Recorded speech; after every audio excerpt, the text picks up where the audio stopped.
Nemesis Cast. Oh, Matthew Freedman, welcome. Yeah, thank you for having me. You had me for an hour and a half, and you decided to burn the first 22 minutes with laziness and unpreparedness, which is par for the course. So Yes. Thank you for having me. Yes, the show sheet was delivered to you at 11 p.m. last night, giving you no time to prepare. I don't even have anything to say. I did have time to prepare this morning, but it meant that I had less time to work out at the gym, which, whatever sacrifice I'm willing to make for my job. That's a big thank you, Matt. That's a big sacrifice. That is a big thank you very much for taking the time out of your workout. This is going to be a workout. This is more of a mental workout to spar with the old Podfather. So now the Oracle versus the Podfather. We are actually in the same Scott Fish Bowl division, drafting against one another. You are at the 109. I was drafting out of the 106. I really like my spot, right in the center. Get to not get bulldozed by any quarterback runs or tight end runs. I can juke and jab and be nimble. You are on the clock even. OTC, Matthew Freedman, we are going to draft live with the Scott Fish Bowl. Your third round pick. Who are you debating between right now? Okay, so I had Jamar Chase in round 1, stacked him coming back with Joe Burrow in round 2. So I like having that. I think stacking is a really big thing because how many people are in this tournament at this point? I can't even keep track. Like it might be like a million people by now. Anyway, the point is, if you want to win, I feel like you have to hit a team or a couple of teams just right. And so I think stacking is really important. So happy to have that stack in rounds 1 and 2. And then now looking at round 3, I'm looking at the Scott Fish Bowl tool that we have at Fantasy Life. Just such a natural plug right there. Oh, yeah. And so in terms of where these guys have been going ADP in some of the other leagues, guys that I think offer value right now, Puka Nacua, Trey McBride, Jaden Daniels. And even outside of like ADP, those were the guys who had my eye anyway. And I'll say Caleb Williams is also on the board. I think I prefer Jaden Daniels, but out of those three, Podfather, Nacua, McBride, Daniels, is there a direction that you would lean while kind of keeping in mind the total format of the contest? Well, here it is. Here is okay. I'm just going to put it on the screen. I have it on the screen. I'm going to show it to everybody right now. I'm going to show them exactly who I have in my queue because you can see Matt Kelly at fantasy_mansion on Twitter or X. Pre-draft selection made. So I've already made some pre-draft selections. I have people set in my queue. You want to take a look at my queue? Want me to open the queue and see who's in there? Yeah. Let's open the queue. Let's see what we have. You're a few spots behind me. So what I do directly impacts. Correct. I hope you don't take my guy, but for transparency purposes, because you're a friend, you're also agreeing to be on this podcast. We want good radio. We want good stream. For all those reasons, I'm going to sacrifice my strategic approach to my next pick by telling you exactly who I want.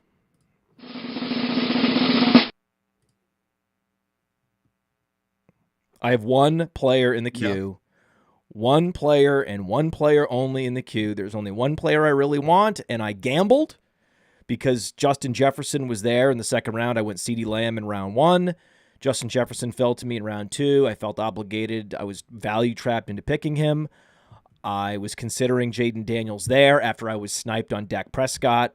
So that was not cool. You are wearing a Dallas Cowboys hat to spite me. I really wanted that Lamb Prescott stack. I think Prescott's going to be epic this year. We'll talk about him later in the show.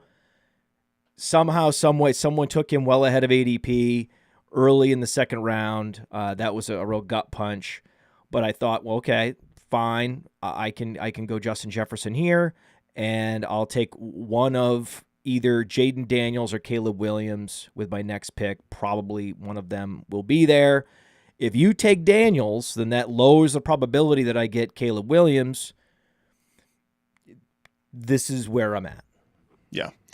Well, good to know. I just took Jaden Daniels. Oh, and God. See, that was, yes. It wasn't just to spite you, although that definitely gives me a little more pleasure.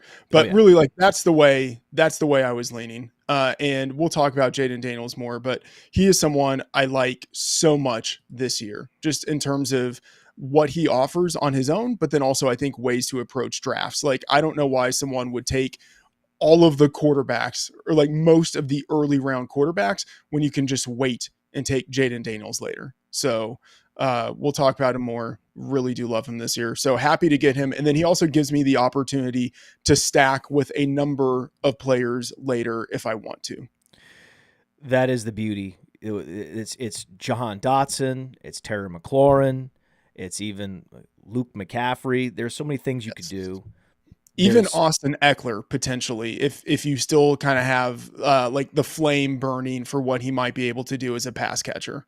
Well, in this format, in Superflex in general, wide receivers will slip a couple extra rounds than a traditional best ball draft or a single quarterback draft, high stakes draft.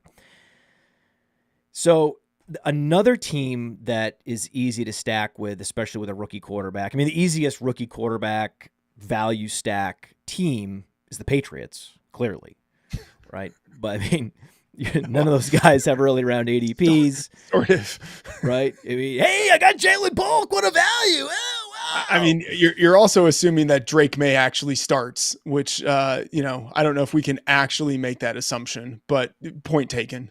Well, my view on this rookie class is that it's underrated. I think that Drake May in another class would have been the 101. Yes. I think Jaden Daniels in another class would have been the 101. I think J.J. McCarthy slipping to the 10th pick was shocking to me. I think Michael Penix is incredibly interesting. He's going to be a fantasy superstar at some point in his career. I think we have a lot of possibilities, and there's even going to be some sleeper quarterback that was drafted later. Every draft class seems to have a Brock Purdy, Aiden O'Connell. Someone is going to come out of nowhere from day 3.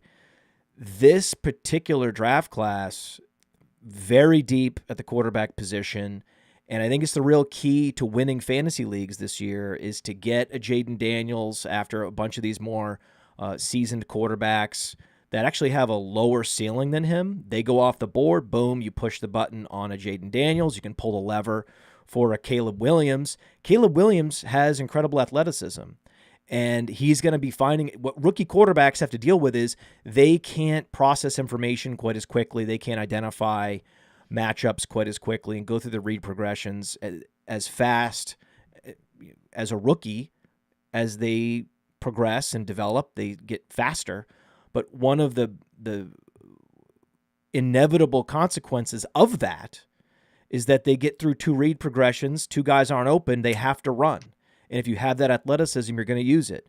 And just because Caleb Williams didn't use that athleticism at USC doesn't mean he's not going to use it more in Chicago. Same with Justin Fields. Justin Fields wasn't a prolific rusher at Ohio State. He didn't need to be. There was always weapons available to him. Oh, there's Chris Olave. Bang, right? Oh, Garrett Wilson. Why would I need to run when I have all these guys, right? And so he had great weapons at USC, gets to the Bears. Now with the Bears, those stacking options are incredible. Yeah. Right? Keenan Allen is a value in most drafts, but DJ Moore is the Caleb Williams DJ Moore is the stack that I am currently targeting. Now that you have taken Jaden Daniels, I've immediately pivoted my thinking to how can I get Williams with DJ Moore? Yeah. Yeah. And I think you'll have a chance to get them in the coming rounds. And sticking with the quarterback class, before we get into, the heart of the outline here, I want your thoughts on Bo Nix. Cause you mentioned all of the other quarterbacks, didn't mention Bo Nix. Like, I'll say I'm not incredibly bullish on him, but I actually do think, looking at the betting market, you can bet on which rookie is going to lead the class in passing yards. And obviously Caleb Williams is the favorite in that market. Jaden Daniels is number 2. Bo Nix, I think, offers some value at 5-1 because I think he's very likely to start in week 1. Right.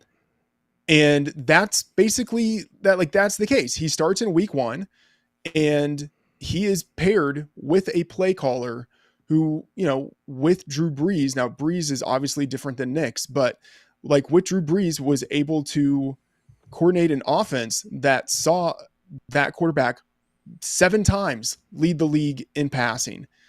And if Williams runs more than we might expect, if Jaden Daniels runs more than we might expect, Bo Nix is not running. Like, Bo Nix is in a highly coordinated passing offense. Like, there's a chance that with how bad the Broncos are, they need to pass the ball more than they did last season. Oh, yeah. Like, it might not really be a stretch for Nix to lead the league, or not the league, but the quarterback class, the rookie class in passing. And so 5-1 at DraftKings, I think there's some value there. And, I wrote that up, put it in the bet tracker we have at Fantasy Life. That's, in the Betting Life newsletter that's coming out today. I think that there's some value there. So even like Nix as the guy that you didn't mention, I think even he within this class is kind of intriguing. I don't love Bo Nix. Right. And the NFL, I don't either. Bo I'll Nix, just say, I don't either. Right. But the upside. The scouts of the Senior Bowl were not impressed with Bo Nix. The players of the Senior Bowl were not impressed with Bo Nix. Bo Nix is more than likely a system quarterback who washed out at one school, ended up at another school. Right. And then in conjunction with an easy schedule, Pac-12 defense matchups, not like I said, not the most difficult level of competition out there. He was able to put up some prolific numbers. But if you go and you watch him, he's not just checking down. He was absolutely throwing the ball downfield more than I expected. And those prolific numbers with that touchdown-interception ratio, an incredible touchdown-interception ratio, the touchdown-to-interception ratio is the under-the-radar sort of signal from the college stat book that a player has potential at the professional level. That was Dak Prescott's, big signal, right? He didn't have prolific numbers, but what did he have at Mississippi State? Incredible touchdown-interception ratio. Bo Nix, 45 touchdowns, only 3 interceptions. And who's he going to be checking it down to? An electric satellite back in Jaleel McLaughlin. And he has Cortland Sutton on the outside. Cortland Sutton's not going to hold out. Cortland Sutton's disgruntled. But the way the collective bargaining agreement is, it's impossible with the fine structure to hold out. You have to just eat it, right? The Players Association did these athletes no favors with their last collective bargaining, took away all their negotiating power, and now Cortland Sutton is stuck. But Cortland Sutton is great for Bo Nix in that he is a true, proper alpha receiver, 6'3", runs a 4.5, gets vertical. There's like one of maybe 8 guys like him in the league.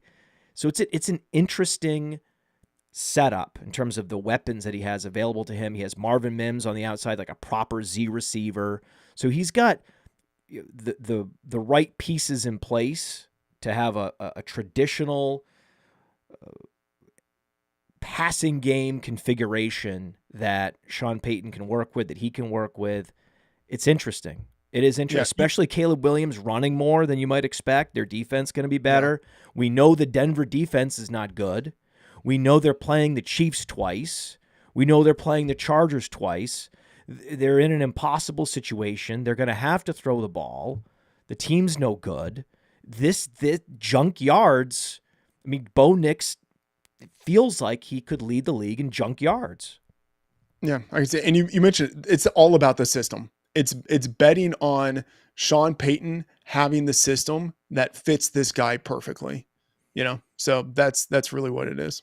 Well, the Scott Fish Bowl, the one aspect of your Scott Fish Bowl strategy that I question is that I wouldn't spend as much capital as you did on quarterback early. Yeah, that's fair.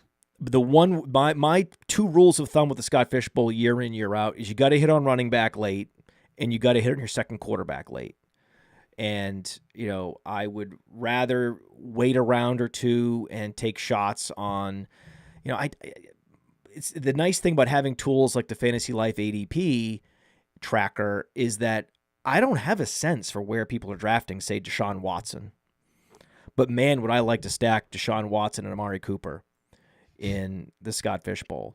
As a Cowboy fan, someone who lived through the Amari Cooper experience, we were talking about Amari Cooper as an incredible dynasty value, the best veteran receiver value in all of Dynasty right now, because he just turned 30. He's almost the same age as Calvin Ridley.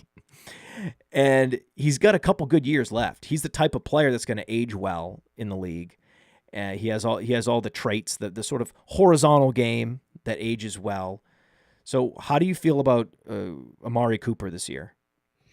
Yeah, I like Amari. I'm just going to take a step back and address what you mentioned, kind of idea for Scott Fish Bowl. So I have a very, as you know, as a human wet blanket, I have a very nihilistic view on all of this. So my feeling is I am not going to win the Scott Fish Bowl. So I'm really not even going to try to win it. I'm going to try to build a team that I enjoy having. Like my strategy is like, I want as many players as I like. Like I want those players on my team. And if I happen to build an awesome team that fits the structure of the Scott Fish Bowl rules, then awesome. And if I don't, I kind of don't really care because I wasn't going to win this thing anyway. I just want to build a team that I enjoy rooting for. Do you root for Amari Cooper? I do root for Amari Cooper. I love Amari Cooper. I was really devastated when the Cowboys gave him away for nothing, for no reason, by the way, because it's not like they did anything with that money. Right. We had Michael Gallup, so we're fine. Yeah, a terrible trade. I think Amari Cooper has been perpetually underappreciated, especially in his time with the Browns. And it's just like year in, year out, this dude is a professional receiver who is not like quite Mike Evans level lock to hit 1,000 yards. But he's almost a lock to hit 1,000 yards every season. I think my favorite stack now is officially Deshaun Watson, Amari Cooper. Deshaun Watson playing hurt. He was playing well. Amari Cooper was exceptional. He was a top 10 wide receiver with... I can't get there. I can't get there with Watson. Sorry. Well, Amari Cooper was a top 10 receiver with Deshaun Watson. And Deshaun Watson had, consecutive seasons, multiple seasons strung together above 20 fantasy points per game. He's still in his prime as a quarterback. There are rationalizations for why he has struggled the last couple seasons, and this is an upside play.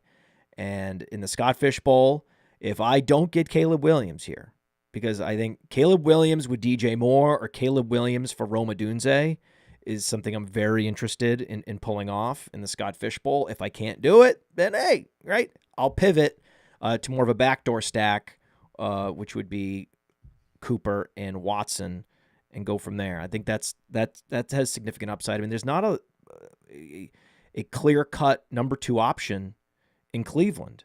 Is it Jerry Jeudy? Is it Elijah Moore? What's the probability that it's Moore versus Jeudy as the number 2 across from Cooper? I think it's Jeudy. I'd say like 65-35, maybe even 70-30. By the way, point of order, a question. When you say backdoor stack, can you distinguish like what you mean by backdoor stack versus a front door stack? A backdoor stack is something that it's typically more fringe than Cooper Watson. I think Watson Cooper would be the most front, more almost that's a side door really. That's a side door stack. A front door stack would be what I wanted to do originally, which was Lamb Dak. Like that's a front door stack. In previous years, Diggs with Josh Allen, what you did, Chase with Burrow. That's like elite player with elite player that you're investing like, top 5 rounds, first 5 rounds of draft capital. You're gonna already be stacked. That's a front door stack. Are these conventional terms or are these just the terms that you use? These are terms I've made up in the last few years. Okay, I and I've figured. popularized. Oh, And have you? so Have you popularized them? two Are these mid-round popularly picks. used?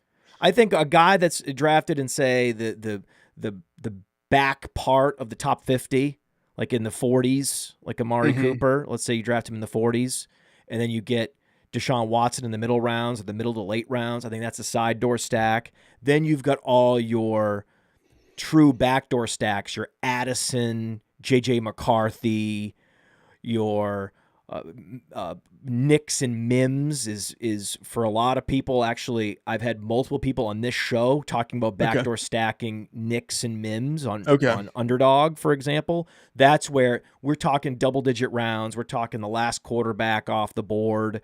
We're talking about a late-round receiver, a late-round tight end, where, hey, I have my primary stack over here, but I can also dabble. Maybe if I'm taking a third quarterback on Underdog and I want to do a little make it interesting, I want to make sure I'm stacking them up, getting some correlation, because it's a tournament setting. And the interesting part is, just because it's best ball doesn't mean you want to be stacking. So I did an expert draft a couple weeks ago, and it was a standalone league. It was 12 teams. In a 12-team league, you do not need to stack. Stacking is necessary to max out your upside in a tournament setting. So even though the Scott Fish Bowl is not best ball, you set your lineup, it's much more important to stack in the Scott Fish Bowl than in a standalone best ball league, because it's a tournament setting, and the stacking is going to juice your upside to a place where, when you look at the total points scored, the top teams had to stack to get there. But in a 12-team league, an independent standalone league, if you just draft well and you execute a sound strategy and make good pickups, you'll just win. You don't need to worry about stacking as much. All right. Some thoughts on a lot of what you just said there. I disagree slight with the you don't need to stack in a best ball 12-team league. I would say like stacking isn't as much of a priority. Oh, correct. And drafting well, getting guys, past their ADP, that is still really important. But I would still like to stack in a 12-team best ball where possible. And, as long as I'm not reaching, as long as I'm not like practicing any like bad habits, like going against roster allocation, things like that. So I would say stack where possible, but it's not the massive priority it is in a larger field tournament. Now with the front door, side door, back door, vernacular that you were using there, why not just say early round, mid round, late round? Because like, I feel like that is a much more obvious way of saying it. And like with the front door, back door, I feel like the description of that could be misinterpreted. So for instance, like with the front, so like someone could say, I think there are two ways of building stacks. One is you grab the quarterback first, and then you think about the range of pass catchers after that. Or you grab the pass catcher first, and then you're targeting that quarterback later in the draft. That is how I would tend to think about front door, back door, in terms of like, what is the avenue to get into the stack? I think if it's a front door, you grab the quarterback first, because like that gives you all of the options for the pass catchers after that.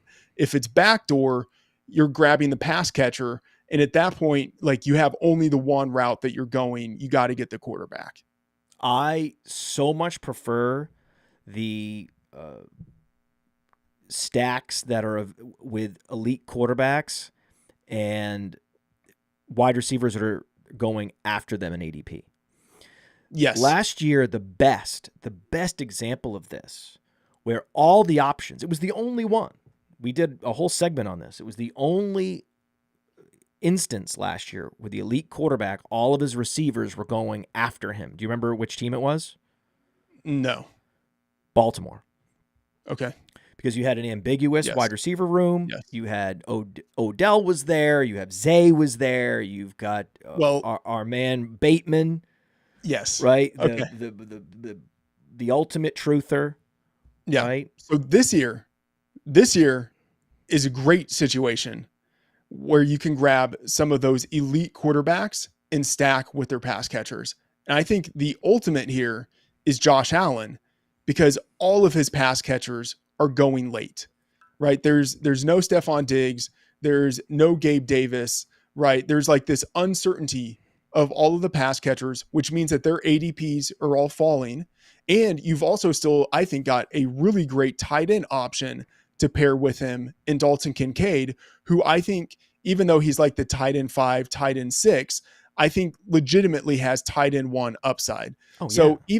even though I don't like love the idea of drafting quarterbacks early, if you want to go with the quarterback, the elite quarterback, and stack him with his guys, this is a really good year to do it, starting with the first quarterback on the board in Josh Allen. And you've still got opportunities with quarterbacks after that to be able to stack them with their number 1 or number 2 pass catchers. Well, that's one of the reasons why quarterbacks go earlier in best do in traditional high stakes leagues. Of course, it's because you need at least 2. And so the demand for quarterback is higher, but also it's a lot easier to stack when you get the quarterback first. It is heartbreaking when you have a CeeDee Lamb and someone that has no Cowboys, right? Some donkey with no Cowboys just decides, I got to get Dak here for no reason, especially when it's not even his first quarterback. And they still go Dak. And it's like, what are you doing? And this has happened to me in so many instances. Sometimes they try to do a late round stack. And I think, okay, well, everyone has 2 quarterbacks now, no problem. And then this has happened to me where I was like, wait, what are you doing? Why are you drafting a 3rd quarterback? You don't need him. Well, I needed him. That was my guy. You don't even have it. What are you doing? So you don't have to. You're trying to draft in the Scott Fish Bowl for your own personal enjoyment as well as winning. And so why put yourself through that? That's the nice thing about getting the quarterback first, is that you don't have to suffer through that pain. Yeah.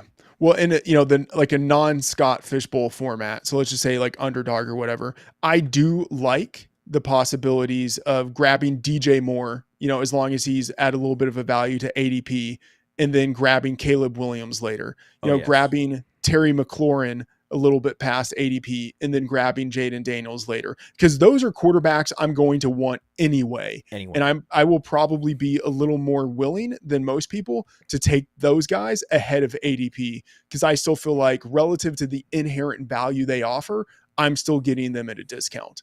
So yes, in general, especially if it's one of those like elite high-end wide receivers, it is really annoying not to be able to stack them with their guy. But someone like McLaurin or someone like Moore that you're not having to spend like elite draft capital on, as long as you're getting them at a little bit of a discount, then I don't mind going with their quarterback and even reaching a little bit for their quarterback later. Yeah, you got a discount, a half-round discount on Moore or McLaurin, and you use that, you put that in the bank, those 6 picks, and you go ahead and you reach a half round to make sure you're locking in Jaden Daniels, to make sure you're locking in Caleb Williams. That's what you're talking about. Even in a standalone best ball league of 12 teams, that is a move you want to do. You want to be leaning into stacking, but not necessarily any kind of reaching if it's just a 12-team league. Our mode of operating now, most of the people that listen to this show and you and I, is to stack, no matter what the format. The question is, how strong do you dial up the stack dial? And my larger point is, the bigger the tournament, that's the first dial, right, is tournament size. You want to be dialing up the stacking more based on tournament size than anything else. And we did have an interesting question in the chat. This is one of the few times the chat actually had an interesting question that I want to ask you. Alex Palumbo, if everyone is stacking like 75% plus, then could there potentially be an edge to not stacking in a tournament setting? Okay, so I would say I'm going to give a sort of wishy-washy answer, like yes and no. So I would say yes if the condition is that a whole lot of guys are falling past ADP. Because like if the stacking creates a situation where like drafting discipline just goes out the window and you are getting a string of guys, a round or two past ADP or something like that, then yes, because you need theoretically more things to go right. You still have much more margin for error built in. So yes, in that situation, yes.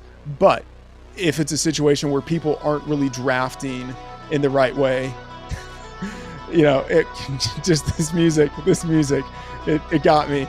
But if it's a league where everyone is stacking, but they're still doing it intelligently and you're not getting a lot of then no, I think you're kind of screwed.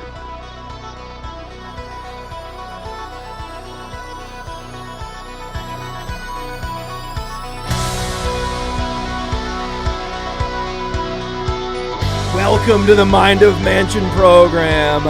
One of the great minds over at Fantasy Life, a good friend of the Podfather for the last decade, my frenemy nemesis guy, who I just absolutely fucking love. Here with me today, it is the Oracle, Matthew Freedman. Talk to me. That was nice. I'm disappointed you didn't add in there like the Oracle, the human wet blanket. Oh, the human wet blanket from what college you go to? Texas Christian University. The human wet blanket from Texas Christian University. We can put that. We can punch that in post. There you go. Yeah. Let's go. Yeah, we're doing a show, dude. We're doing a show, and we've been talking about strategy and abstract ideas because that's what smart people talk about, man. Did you ever heard about this? That the dumb people talk about other people, and smart people talk about ideas. So who do you want to talk about? I love how like you say we've been talking about ideas. We've been talking about ideas about people this entire time. So maybe we're sort of like in the middle ground. And by the way, I love that you sent an outline like around midnight. I got to it this morning. We have not even touched the outline yet. And we have been recording, I don't know, 30 minutes. That's right. Well, the whole show has to be rapid fire at this point. We only have like 35 minutes left in the show. You are incapable of doing rapid fire. Rapid fire. I swear, I have an appointment. We have to wrap this up in 35 minutes. So we are gonna get through all these questions very quickly. This is going to be the most efficient show we've ever done. We have incredible outtakes. If you're listening to the podcast, the outtakes are incredible. You're going to be very happy. And those of you that are listening to the stream or watching the stream, you've been enjoying the hell out of this thing already. So here you go. From the show sheet, what are the chances Saquon Barkley outproduces Christian McCaffrey? I don't know, maybe 20%, like whatever the odds are of McCaffrey missing multiple games, minus the odds of Saquon missing multiple games, plus the odds that the Eagles shift away from the tush push and actually give Saquon a lot of goal line carries. But I don't think that's very likely. So obviously, like McCaffrey is number one in any rankings that you look at. I have Saquon number 5, number 6. So it's possible, but I think it will have to do mainly with CMC getting injured instead of, the situation in Philly is going to be way better for Saquon than we think. My theory is that the NFL always adjusts, and they're not going to let the Eagles get away with the tush push the way they did last year. That's possible. So that's the theory of that case, and that Saquon's never had a good team. Saquon's never had a great offensive line. Saquon's never had a great quarterback. This is all new. This is the wet dream of the wet blanket that you would get Saquon Barkley airlifted from New York to Philadelphia via helicopter, dropped in, and boom. Like everything clicking into place. So draft Saquon Barkley this year, right? Green light to draft. If you're doing a hero RB build, Saquon is there, early second round. You're saying push the button. No, I don't know if I'm saying that. Early second round, it just kind of depends on your team. But CMC, we know what CMC is. right? Okay. He is totally insulated. He's got easily the superior play caller. The quarterback situation in his offense doesn't matter nearly as much. We know Christian McCaffrey is going to get the goal line touches. With Saquon, yes, big improvement based on any situation he's been in to this point in his career. But what if Jalen Hurts gets injured? Yes, at that point, maybe he starts to get all the goal line carries, but that offense could totally go in the tank if Jalen Hurts is injured. That offense, even if Hurts is healthy, could still be mediocre because now they have their 5th offensive coordinator in 5 years. Really? Right? No, I'm just saying, the offense might not get back to the level of 2 years ago. It might be somewhere in between 2 years ago and last year, even if Hurts stays healthy. And if Hurts stays healthy, I still think they do the tush push. So, Saquon, he's fine, but CMC is, I think, easily a tier above and in a tier unto himself. Theo and I believe that Zay Flowers has the most misunderstood upside, underappreciated upside, that he could go out and break Ravens records. We'll be thinking about him as a totally different caliber of receiver, more of a Stephon Diggs by the end of the season. Because this year, Josh Allen is the Lamar Jackson of stacking, where last year you could get Lamar and then just pick a couple Ravens receivers rounds later.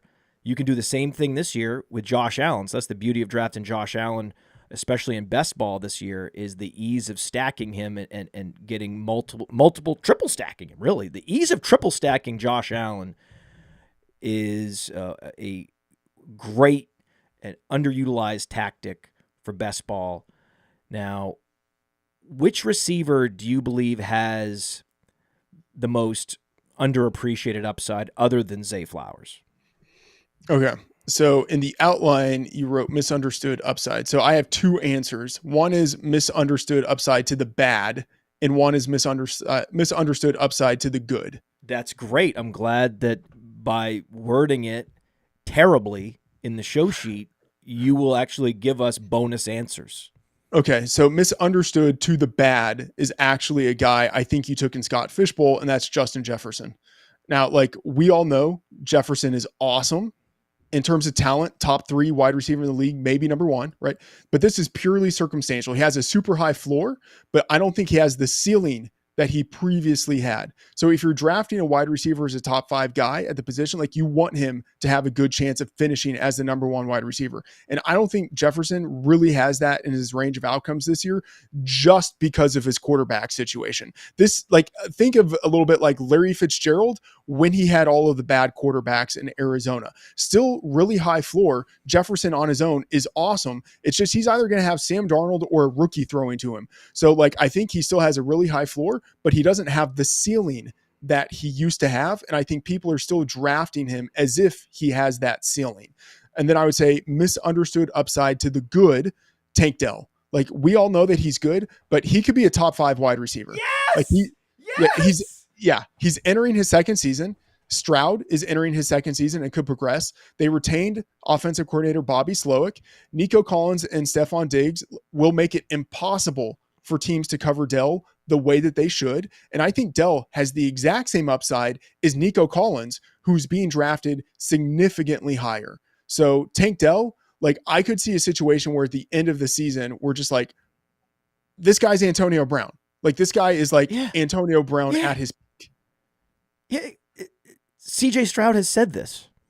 Yes. CJ Stroud has talked about this. CJ Stroud insisted on them drafting him last year, and then he exceeded all expectations. And because he's small and he confirmed the biases against small receivers and got hurt, now suddenly he's the greatest injury risk.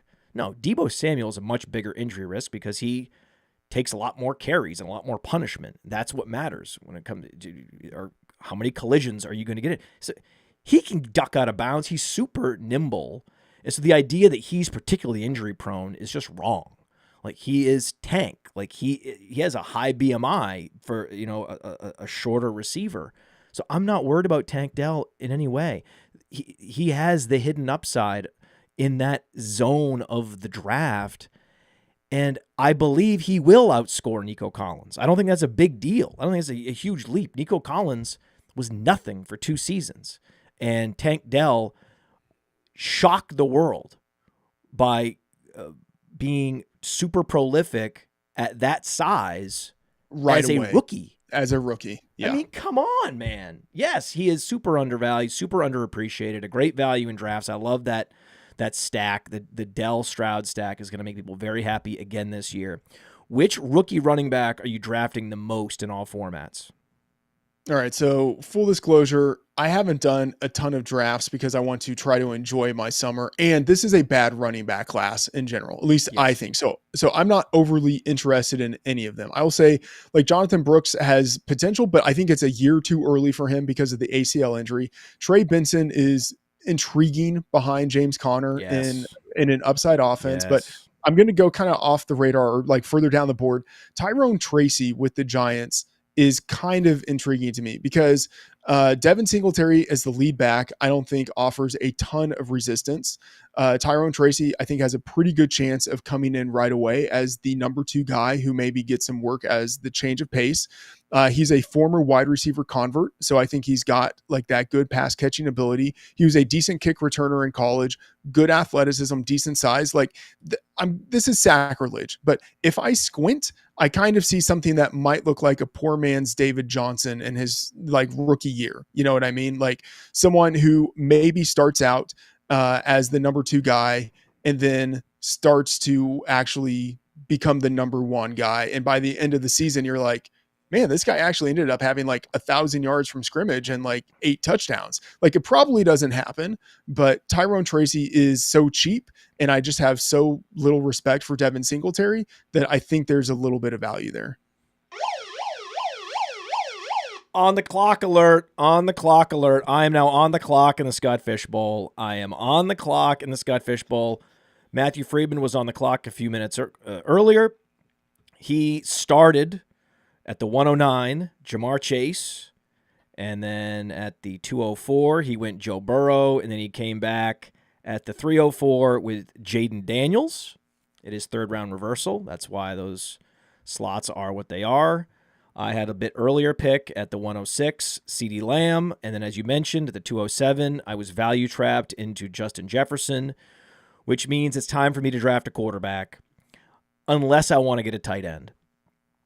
I have decided I'm going to be weak at running back and weak at my second quarterback position. So I could still draft a quarterback at the 406 and be satisfied. I am drawn to Dalton Kincaid here. I really want Dalton Kincaid here for all the reasons you've talked about. Dalton Kincaid is the number 1 receiver in Buffalo. I believe that Keon Coleman is a bust. And so what am I worried about? Mark Andrews is off the board. Sam Laporte is off the board. It comes down to McBride versus Kincaid. As much as I want Caleb Williams, and I may end up drafting Caleb Williams anyway, I'm between Williams and Kincaid. Do you see the why I would do that for upside purposes? Yeah, I mean, I can see it. McBride, I'm looking at the Fishbowl ADP tool at Fantasy Life right now. McBride is a little bit ahead of Kincaid, but I would say not enough to sort of throw you off if you have a strong position on Kincaid. And then Caleb Williams is going a decent chunk after those two. I think Williams will be gone by the time you pick next, but if you want tight end, I can definitely see why you would grab one of those 2 guys. I think I got to go Kincaid here. All right. Are you cool with that? Yeah. I mean, it's your team, man. It's my team. I think I would really enjoy it, but also pushing it because Trevor Tipton just took Aaron Rodgers ahead of me. And that's good. That's good because he took Aaron Rodgers ahead of ADP. There's actually a bunch of quarterbacks, good quarterbacks. Trevor Lawrence, Justin Herbert. There's still some guys available. Most of these teams have a quarterback already. You have 2 quarterbacks already. Yeah. So it is conceivable that a Deshaun Watson or a Herbert or even a Caleb Williams makes it to me with the next pick. I can guarantee McBride and Kincaid are not going to make it. They will not be there. Yeah. So for that reason, I'm going Kincaid. Yeah. And I want to win the thing. Right? I want to win the thing. I think, isn't that fair to try to win? Sure. I mean, I think winning is a good idea. And if you're going to win a tournament, this is the way to do it. And for some reason, my ability to select a player is escaping me.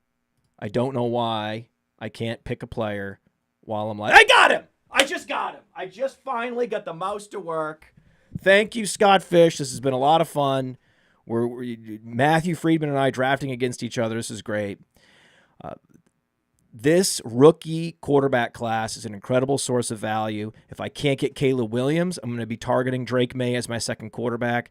I may target Bo Nix. I could backdoor stack Bo Nix with Marvin Mims.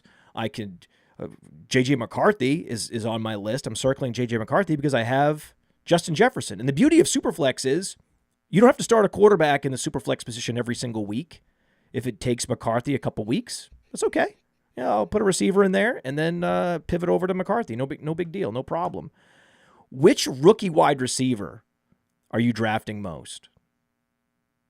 Rookie wide receiver. I like Malik Neighbors a lot as the arbitrage version of Marvin Harrison. Like, they're the same, like I know Marvin Harrison was, the highly touted guy, but last year Neighbors as the younger player was basically just as impressive as Marvin Harrison. They went number 4 and number 6 in the NFL draft. Like, they are the same. And Neighbors is at a pretty big discount to Marvin Harrison. So I wouldn't say like I'm getting all of the Neighbors, but I like Neighbors a lot as the arbitrage play on Marvin Harrison. I like Xavier Worthy a lot, even if I'm not stacking him. And then I would say Luke McCaffrey really intrigues me as like, no one this year is going to be the Puka Nacua, but if we think of Puka as like the small sample player in college who was awesome as a rookie or who exceeded expectations as a rookie, I think Luke McCaffrey could kind of fit that. So McCaffrey, I do like quite a bit as a guy that you can get super late. Which NFL team are you worried about regressing this year? Okay, I would say positive regression. So like they're going to be better than they were last year. Okay, positive regression is not a real thing. If you look up the term regression in the dictionary, it implies degrading. Regression. Look, I'm going to give positive and negative. Okay, I'm starting positive. All right, it's just not typical for me, but I'm starting positive. The Chiefs, this is obvious. They were number 15 in points last year, number 9 in yards. They had been top 6 in both categories in every season since 2017. The Chiefs will be significantly better than they were last year. Negative regression, the Saints. They were number 9 last year in points per game, but number 19 in yards per play. I have very little faith in the ability for the Saints to do anything that is spectacular this year. Like, there are a couple players that like marginally intrigue me on the Saints. Rashid Shaheed. I know you're a Rashid Shaheed guy. Yes. But in general, the Saints, finishing number 9 last year in points per game, that is a mirage and that will regress. Right. When a team is going to regress, sometimes one of the better options is, fringe receiver who actually could jump up and seize the number 2 job. And you don't want to rely on a team in regression to feed a receiver lots of targets because they're not going to be able to sustain drives, matriculate the ball down the field. But the one type of player that could still exceed expectations on a team going in the wrong direction is a deep threat. And if he's scoring on long touchdowns, and if he's scoring on special teams yards and special teams production is actually rewarded in the Scott Fish Bowl. And so you go to our Scott Fish Bowl rankings on Player Profiler, like, oh, wow, Rashid Shaheed's pretty high. Yeah, for a reason.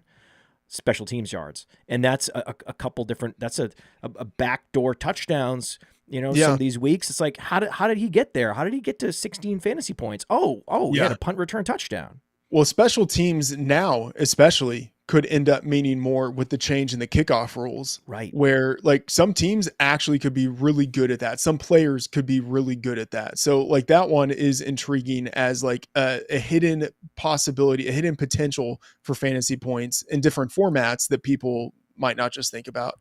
What about the best source of value at ADP? A team, like a whole team. Like we talked about the Bills, right? Kincaid. Some people love Keon Coleman. I like Khalil Shakir. There's even Ray Davis. There's a lot of good options on the Bills. None of them are particularly expensive other than Kincaid. Yeah. I mean, I hate that you mentioned the Bills because that was my answer. And we talked about them already. Like, I feel like it does have to be the Bills because all of those wide receivers, all of them have potential to exceed their ADP significantly. And then Dalton Kincaid, of course, like with the potential to finish number one, and Josh Allen, like as a locked in, I know he as like the quarterback one is not really offering all that much ADP value, but he has an incredibly high floor to where even if he doesn't finish as the QB1, I mean, it's got to be an injury that would keep him from finishing any lower than the QB5. So even Josh Allen on his own, well, I don't think he offers significant value. He offers like significant certainty in drafting him high. So the Bills, I think, offer a lot in terms of their ADPs. You need to find one of these teams with too many mouths to feed, and then you place your chips on certain players. Now, it can't be the Texans because all their players have such inflated ADPs. It doesn't even make logical sense. There's absolutely no way. It's not mathematically possible for all Texans to pay off at ADP. It's actually not mathematically possible. I've done the math. Yeah. But it's very easy for all Packers to pay off at ADP. Incredibly easy.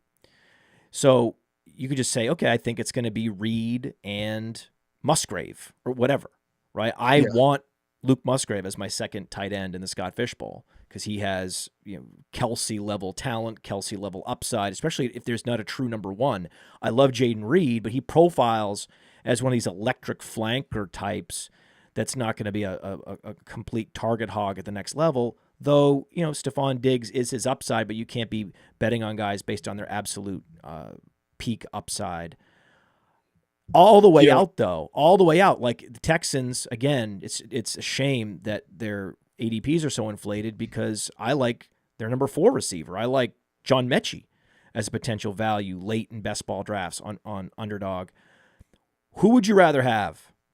Mechie in the last round of a best ball draft? Mechie or Bo Melton? Neither. By the way, have you seen Bo Melton's profile on Player Profiler? Yeah, yes. I'm not really interested in either guy. I'm not interested in either guy. As a side note, I will say I have an answer to the best source of ADP value for a team outside of the Bills. I think it's the Commanders because I love Jaden Daniels and all of the wide receivers there are really intriguing to me. And I think Austin Eckler has maybe underappreciated potential, not to get back to the guy he was a few years ago, but still to exceed pretty incredibly the low expectations that people have of him this year. If this offense is dramatically improved, which it will be with Jaden Daniels, then guess what? Both Eckler and Brian Robinson can pay off. Yeah. They could technically both pay off as well as McLaurin, as well as Jahan Dotson. So that is a great answer. That, I think, based on the value you can get at ADP on Jaden Daniels, that might be a better answer than the Bills. Yeah. Okay. And then you asked the question, Bo Melton or John Mechie, who would I rather have? Neither. I would rather have. Is Quentin Johnston going in the last round of ADP, like ADP for best ball? Is he available that late? He's going a little earlier, but earlier. I mean, he's definitely going behind Josh Palmer. Okay. Yeah. I would rather have him, but if he's not available, then I don't know, man. Bo Melton or John Mechie, neither one really intrigues me. So in terms of truthers, we'll just get we'll usually do the truther question later. Is Quentin Johnston your truther? He is my truther at the wide receiver position. Yes. And mine's Bateman, Rashad Bateman. I think this could be a consolidated offense. Lamar runs less, and it's Andrews, Bateman, and Zay Flowers all paying off. Yeah. I will say my truther status for Quentin Johnston is very ADP dependent. Like it just has primarily to do with the fact that he is so cheap, and then he's got a great quarterback, limited competition, and new circumstances around him. So, am I hardcore Quentin Johnston truther? No. But am I for this season? Yes. And I have 10 burning questions, 10 burning rapid fire questions for Matthew Freedman after this.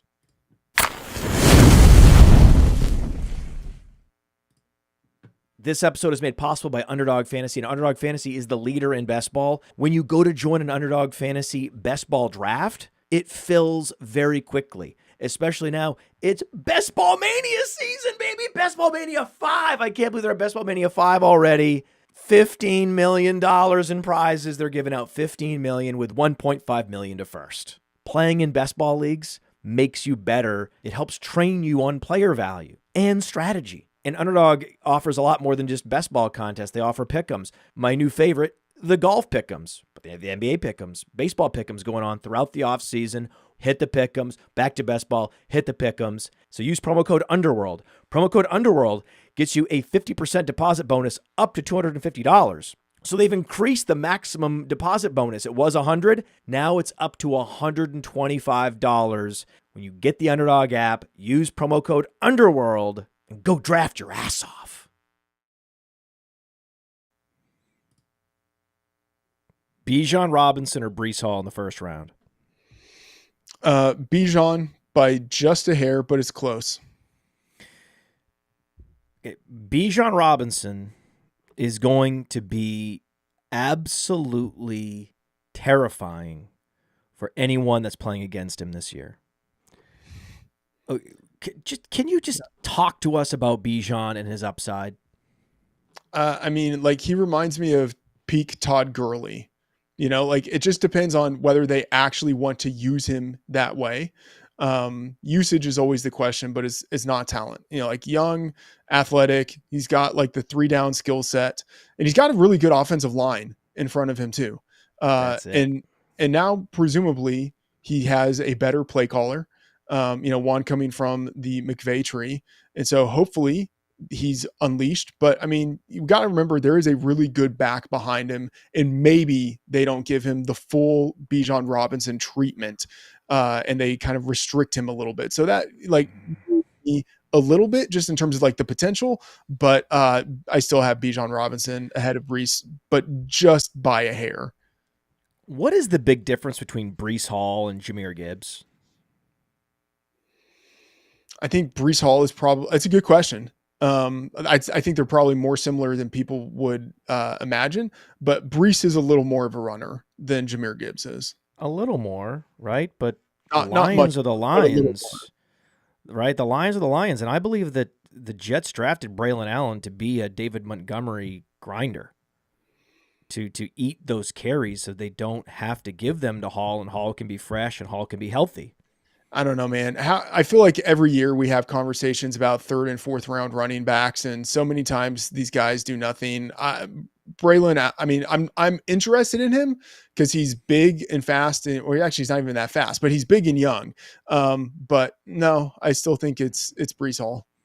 Now, speaking of young and amazing, you mentioned Malik Neighbors. Malik Neighbors could be the most underrated receiver right now in fantasy, where you could still get, technically, if he goes as nuclear as his talent plus projected target share suggests, then it could be the value, and everyone's circling, hey, the reason I won is because I ended up getting Neighbors in the 4th round somehow. I don't know how he fell to me in the 4th round, but he was there. Oh my God.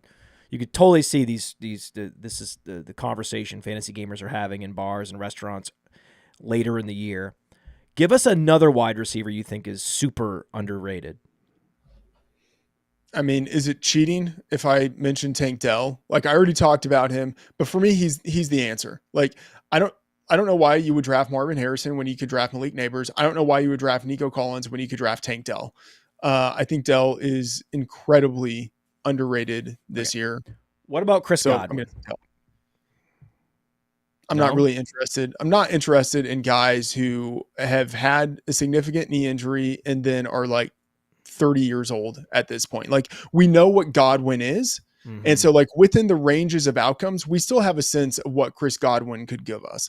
But like someone like Neighbors and Tank Dell, they both have like the upside of youth and still like the upside of a little bit of uncertainty in their projections. With Chris Godwin, like, we know what he is. Okay. Jalen Waddle?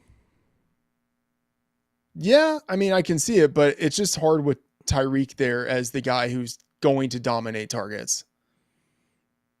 I'm out of ideas. I mean, a player we talked about in the Sonic Truth podcast who's underrated, but more because of his dynasty floor, because he's super insulated this year, because I think that everyone is going to give all the receivers in Minnesota the benefit of the doubt, is Jordan Addison. So Jordan Addison's a nice dynasty asset where you know you're going to get regular production from him. J.J. McCarthy could exceed expectations. And you know, even if he struggles, his dynasty value is not going to degrade significantly. Whereas Jackson Smith and Jigba, if he doesn't come out of the gates hot, all right, if he doesn't start hot, it's going to be a problem if you're holding this guy in dynasty. All right, one that I will mention as a potentially underrated, Deontay Johnson. Like, I think he's a really good route runner. I think they're like, you know, kind of underlying metrics, whatever. And he's been in a really subpar situation for most of his career with the Steelers. The thing is, he could be in another subpar situation still with the Carolina Panthers, but I think he's a really good route runner. And if Bryce Young can take a step forward and like be the guy that the Panthers thought they were drafting, someone who is like, you know, really accurate, you know, relies on precision route running from his pass catchers, then maybe all of a sudden it's like, wow, Deontay Johnson, we didn't expect this, but no, you know, everybody's going to say it, dude. Everyone is going to be saying this at the end of September. Oh my God. Wasn't it obvious that this is exactly what Bryce Young needed? Yeah. Like, yeah. So Deontay Johnson, end of the season, if he's like the number 7 PPR wide receiver, like that would not be a surprise at all. And like, he's, you know, going like number 36 or something like that. Yeah. Do you have a preference on JSN versus Addison? Honestly, I don't really like either that much. Okay. That's right. That's fine. That's fine. Okay. RB dead zone. Where is it? And who are you drafting there? I feel like the RB dead zone has shifted back, which means it's much less of a dead zone because you're not spending the draft capital. But I like David Montgomery as an option after the first 20 or so running backs.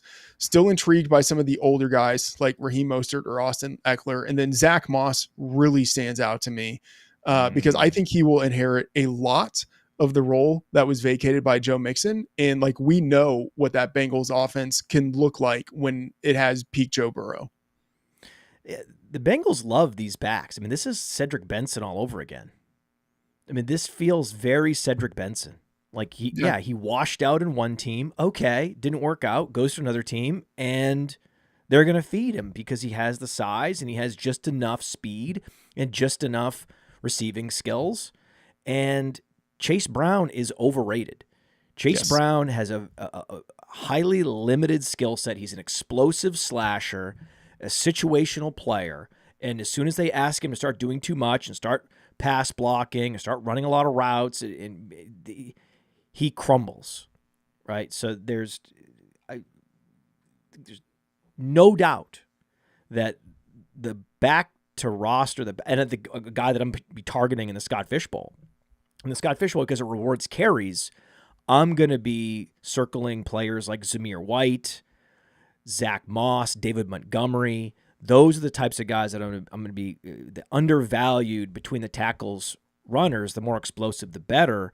That's who I'll be targeting the Scott Fish Bowl. Any format really that rewards carries. But Zach Moss, he's going to outscore. He's going to double the production of Chase Brown, even in PPR leagues. Watch it happen. Yeah. I like the Zamir White call out, by the way.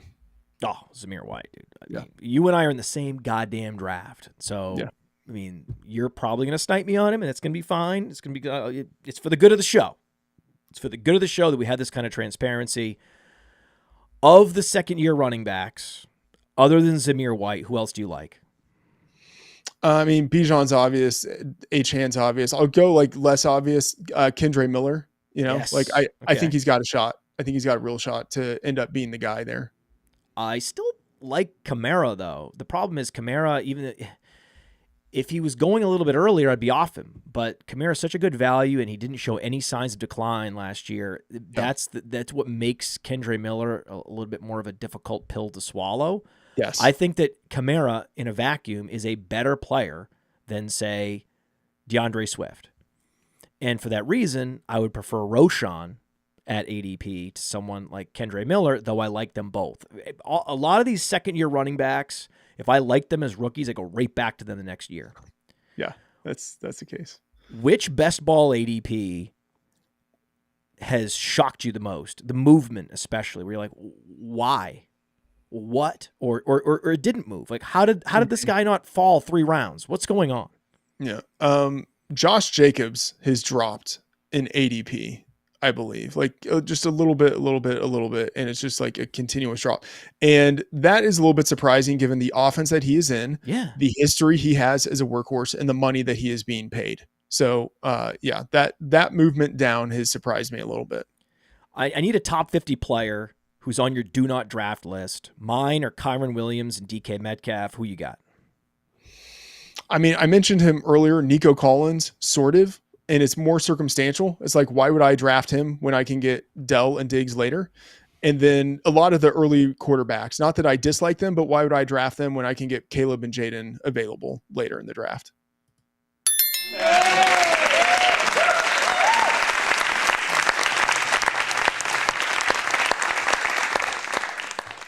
That was perfect. I don't have a response. Right? I mean, wow. That was the greatest answer. That was the most concise, accurate, well-researched, evidence-based answer that you've ever given on this show. Now, who has dangerous upside? Now, you could say Nico Collins is a guy where if you're putting together a best ball portfolio, you'd want some Nico Collins just in case he hits. A guy like that where, man, I'm fading him, but I can't go all the way. Like, my guy for that is James Cook. I think James Cook is terrifying. James Cook was not the receiver that he was sold to be coming out of Georgia.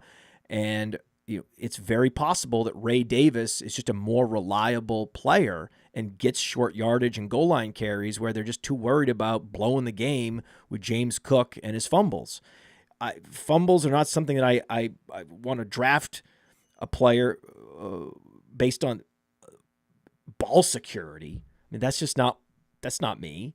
But the fact that they drafted Ray Davis and that James Cook was technically a disappointment especially in the passing game last year, this gives me pause and enough reason to think, well, how much does this team really rely on this guy? What is his opportunity share going to be? And are we way off with this potentially? That's my fear with James Cook. Do you agree with that? And do you have another guy where, okay, based on his offense and his skill set, you got to draft a little bit of him, but you're generally off him? Okay, I can see that with James Cook. And then my guy would be Puka Nacua.